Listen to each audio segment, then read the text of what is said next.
My high-income boyfriend will be mine.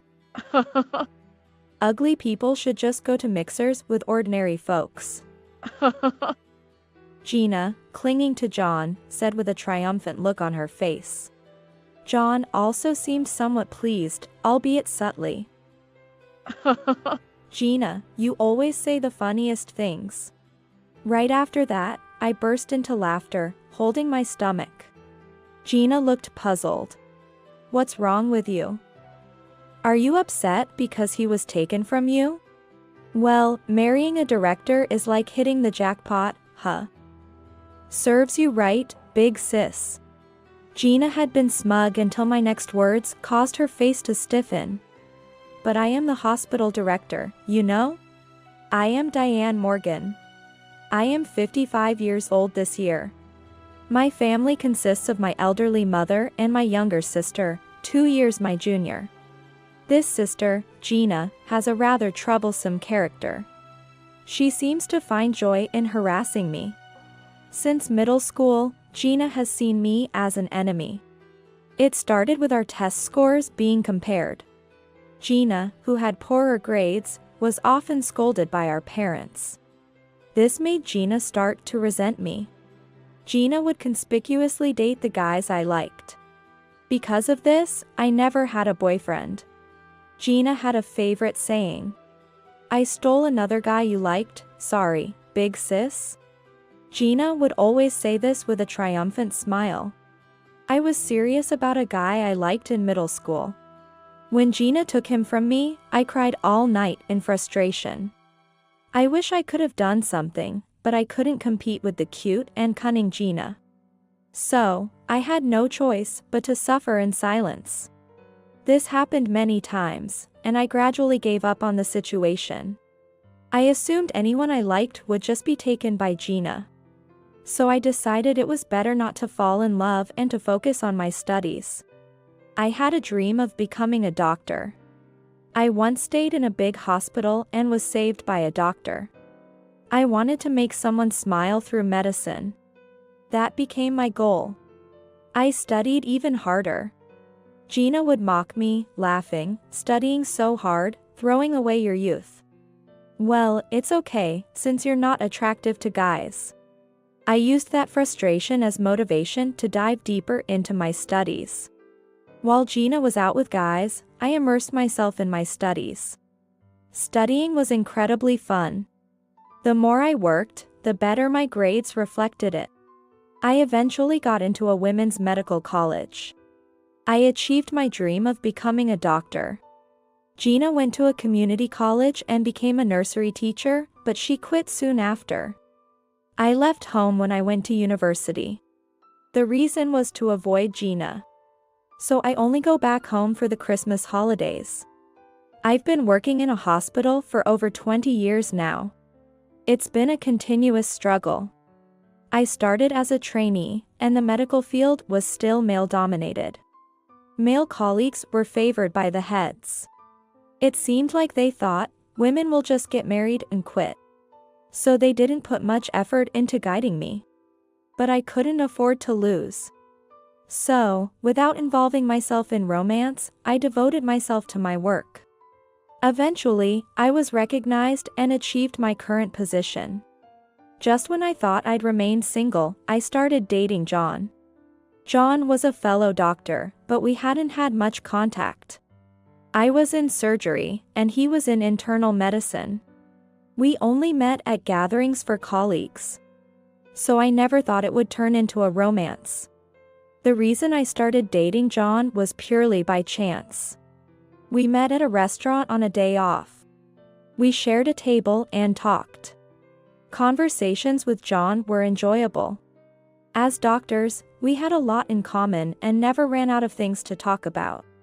I knew John was divorced, cheated on by his ex-wife. I thought it was unavoidable. I wanted to be with the fun-loving John forever. He felt the same and asked me out. I was so happy and immediately said yes. We went on many dates. We tried to match our busy schedules for meals. It was hectic but fun. About 6 months into our relationship, I want to marry you." John proposed out of the blue. At 50, I had given up on marriage. But John's proposal gave me hope that I hadn't lost yet. Before I knew it, I said to John, "Yes. I look forward to it." I called my mom to tell her, and we planned to visit my parents with John. I, too, can find happiness as a woman. I muttered to myself, unaware of what was to come, basking in happiness. Then came the day to visit my parents with John. We were heading to my parents' house together. It was the first time I was returning home since Christmas. Feeling strange, I said, "I'm home," and opened the front door. "Welcome back." An elderly mother greeted us. My father had passed away from illness 5 years ago. And now only my mother and Gina live in the family home. Gina was married but had recently divorced and returned home. So, there was a high chance that Gina would be at home. I prayed that Gina wouldn't be there. Gina had stolen my crushes several times in the past. That's why I didn't want Gina to meet John. However, my prayers were in vain as Gina, sitting proudly in the living room, exclaimed, "Big sis, long time no see." I was stunned to see Gina there, and she laughed joyfully. "Big sis, you're finally getting married, right? It's great you found someone with such unique tastes. I've been waiting here to see this precious fiancé of yours." After saying that, Gina looked at John. "Nice to meet you, I'm Gina, your future sister-in-law. I look forward to being family." Gina smiled brightly at John. "She's cute." I didn't miss John's quiet comment. Gina, 2 years younger, looks much younger than her age. She's a spitting image of our mother, a classic beauty. That's probably why she had many boyfriends when she was younger. On the other hand, I resemble our late father and have a more plain appearance. Then, Gina and John started chatting happily. "What? You're a doctor like my sister? That's amazing. Given your age, you must be in a senior position, right?" "Impressive." Gina, in her element, showered John with compliments. "It's not like that." John seemed not at all displeased. His cheeks relaxed, and it wasn't a pleasant sight for me. Just as they seemed to be lost in their own world, Gina murmured something. "I wish I had met John. I would have loved to marry him." Gina. I couldn't help but rebuke Gina for her inappropriate remark. Our mother frowned at Gina's comment. Then John said, "It's a little harsh, Diane. You're too strict." He reprimanded me. After that, Gina and John continued to chat happily. My mother and I were left out. I felt a bit anxious about what was to come. Since then, I avoided bringing John to my family home. I hadn't been in contact with Gina much before, but after introducing her to John, she started emailing me frequently. "Bring John home. If you can't do that, take me to his place. Of course, you'll pay for the taxi." Such nonsensical emails came. If I let Gina meet John, who knows what she might do? She might even steal him from me. Out of this sense of crisis, I kept John away from Gina. But recently, John's behavior has been strange. He used to dine with me whenever we both had time off. But lately, he's been turning down my dinner invitations. "Sorry, but I have plans with a friend on Saturday night." John said this apologetically. We both work in the same hospital and have 24-hour shifts. It's hard to align our days off. Dining with John was important to me. But I couldn't pressure him. So I had to say, "Okay. Let's plan for another time," and backed off. One day, a shocking truth came to light. John and I had decided to register our marriage on the day we started dating. John once said happily, "I want to cherish our anniversary. Wouldn't it be romantic to register our marriage on that day?" So, I was eagerly waiting for the day of our marriage registration. 2 weeks before the day, Gina called me unexpectedly. I was working at the hospital that day when Gina said, "I'm at a cafe near your hospital right now. Can you come over?" I had no surgeries scheduled that day. Since Gina didn't disclose her matter over the phone, I reluctantly headed to the cafe she mentioned. Arriving at the cafe, I had a bad feeling. John was there, sitting with Gina, chatting and laughing together. Why are John and Gina together? I felt uneasy. Then Gina saw me and called out loudly, "Big sis, come over here quickly." John, who had been smiling, looked slightly awkward upon seeing me. "What's this about?" I asked Gina bluntly as soon as I sat down. Gina began talking excitedly. "Actually, I married John yesterday. We submitted our marriage registration. So, John is mine now. Can you break up with him quickly?" "What? What do you mean?" I looked at John in disbelief. Gina and John getting married was incomprehensible. I had made sure they didn't meet since they hadn't been to our family home. I was half in a panic. Then John started to explain. Gina came to our hospital and gave me her contact information. We started talking from there. It turned out that he had been declining my invitations to meet Gina. Gradually, he had grown to like Gina. So, this means our engagement is off. But you'll be fine, right, Diane? You've always been alone, so you're used to it, aren't you? John, with a smirk, said to me. John didn't seem remorseful at all, rather indifferent to the whole situation. He acted as if the only change was his marriage partner. How could you? I couldn't help but raise a voice of despair. I thought I had finally found happiness as a woman. But it was easily stolen by Gina. Moreover, Gina and John were already legally married. No matter what I do, I can't be with John anymore. As I sank into despair, Gina chuckled. My high-income boyfriend will be mine. Ugly people should just go to mixers with ordinary folks. Gina, clinging to John, said with a triumphant look on her face. John also seemed somewhat pleased, albeit subtly. Well, an old hag like you probably doesn't even get asked to mixers. You're just a regular doctor, right? You don't have much money, do you? Gina began to laugh at me scornfully. That's when I realized Gina's big misunderstanding. Understanding the situation, I suddenly found it amusing. Gina, you always say the funniest things.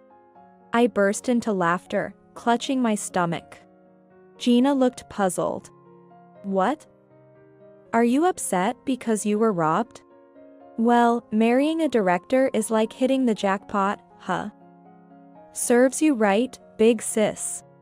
Gina still believed she was in a winning position. It was about time for my counterattack. After being ridiculed so much, I couldn't stay silent. I smiled slyly. It was time to make them both fall into hell. Gina's previously smug expression stiffened at my next words. But I am the hospital director, you know? Gina clearly hadn't expected me to say that. What? What do you mean? When I first went to the hospital, I heard other doctors talking about the director getting married. Wasn't that about John? Gina, flustered, interrogated John. John looked confused by her reaction. No. I'm not the director. I don't remember saying anything like that. John looked bewildered. Gina must have overheard the doctors and assumed John was the director. Gina always had a tendency to elevate men. A female director is rare, so her misunderstanding made sense. Then what are you, John? Not a director, but a department head? If it's that, I guess I can forgive you. Gina looked at John expectantly. John seemed at a loss for words. In this situation, revealing his position would require some courage.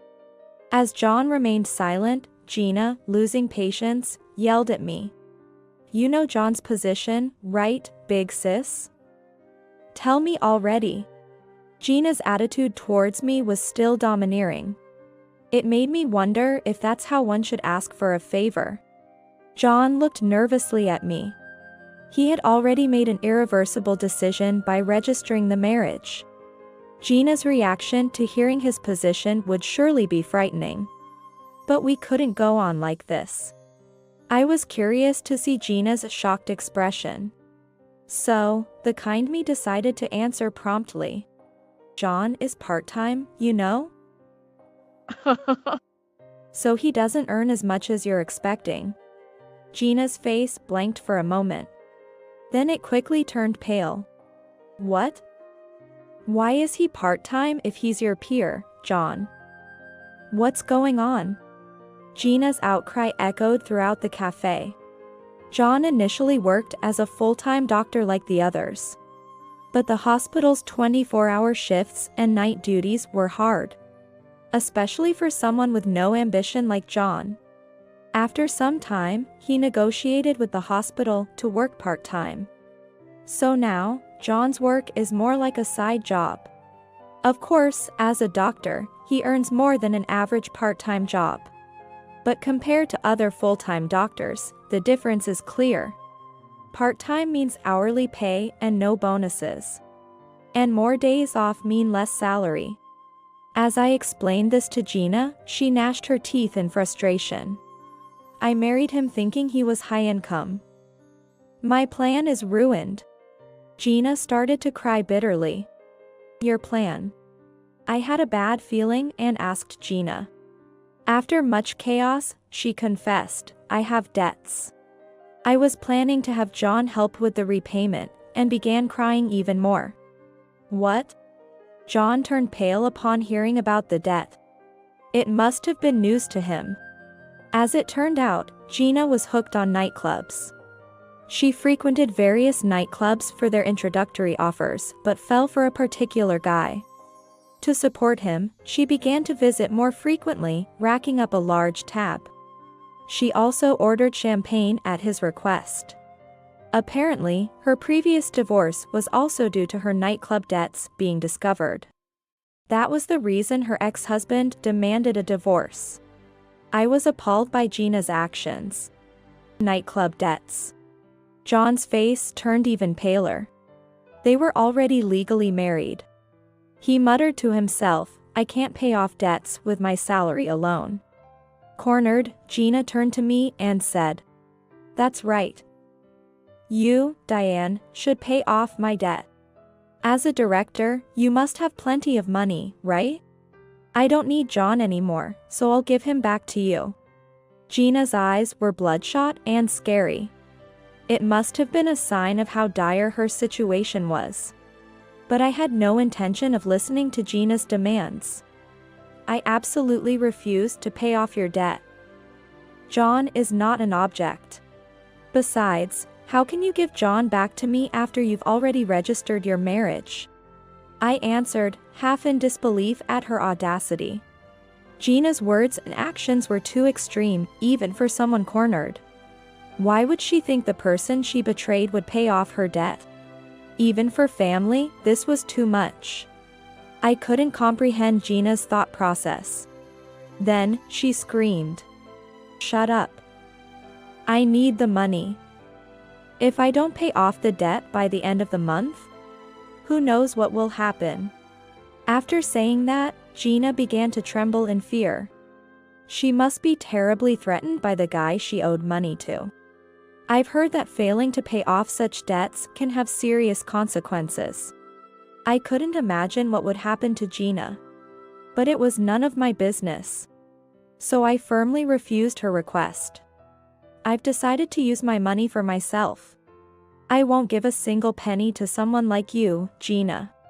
You've always just enjoyed yourself without studying. It's time you faced the consequences," I said, chuckling at Gina. Then, continuing, I added, maybe I'll buy a designer bag today, just for fun? I can afford it, after all. I said this to Gina with a hint of mockery. How could you? Gina was already in tears. Her mascara had run, making her look even worse. But I wasn't ready to forgive her just yet. I decided to add insult to injury for Gina and John. Oh, and by the way, I'll be filing for damages against both of you. Be prepared for that. And don't expect any reduction because of your debts, Gina. Hearing this, both of their expressions turned even more desperate. This is all your fault for being misleading. No, it's your fault for running up a nightclub tab. I didn't do anything wrong. Gina and John started to blame each other. Their ugly display was, in a way, fitting for them. You'd better prepare for a tough time with money from now on. After saying this, I left them.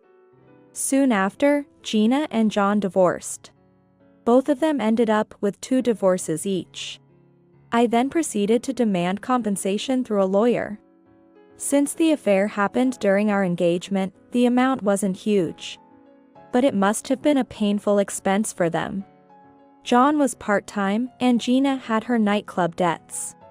Paying compensation would surely add to their stress. I had decided to be thorough, so I had no regrets. Later, John left the hospital. It must have been awkward for him to continue working with me. He became the subject of gossip in the hospital. I was the director and the victim in this case, so the rumors didn't bother me. But for John, it was different. He was the perpetrator and the one duped by Gina. He must have felt very uncomfortable. John probably planned to transfer to another hospital, but reality is harsh. In his 50s, starting over in a new hospital would mean working under younger doctors. Even though he was part-time at our hospital, he had received preferential treatment due to his tenure. But that wouldn't be the case in a new place.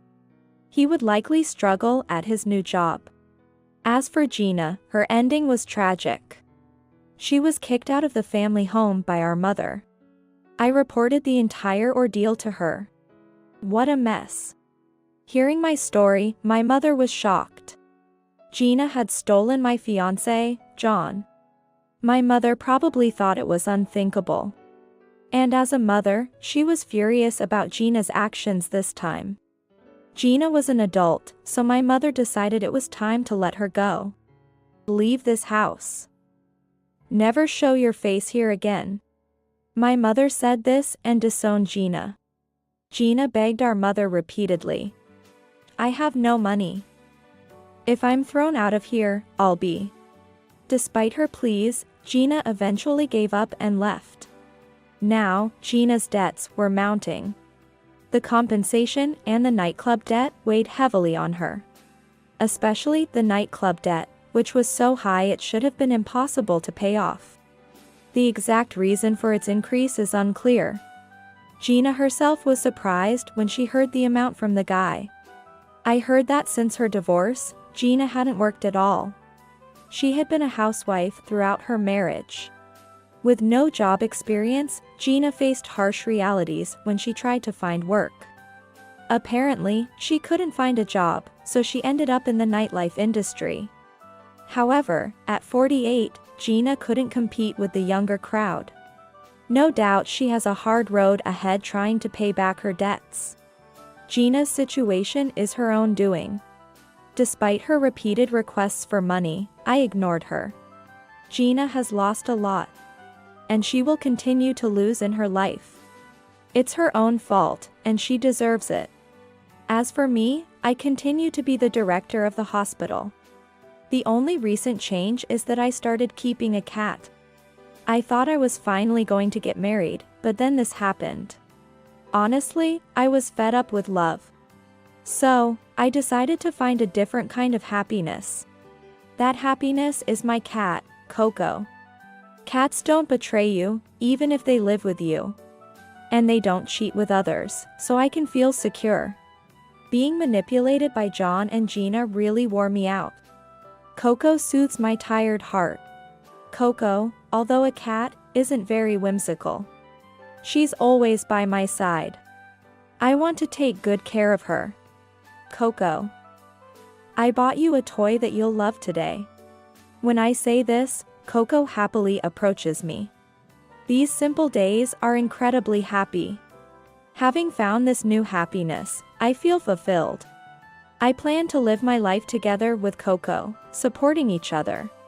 That's what I think.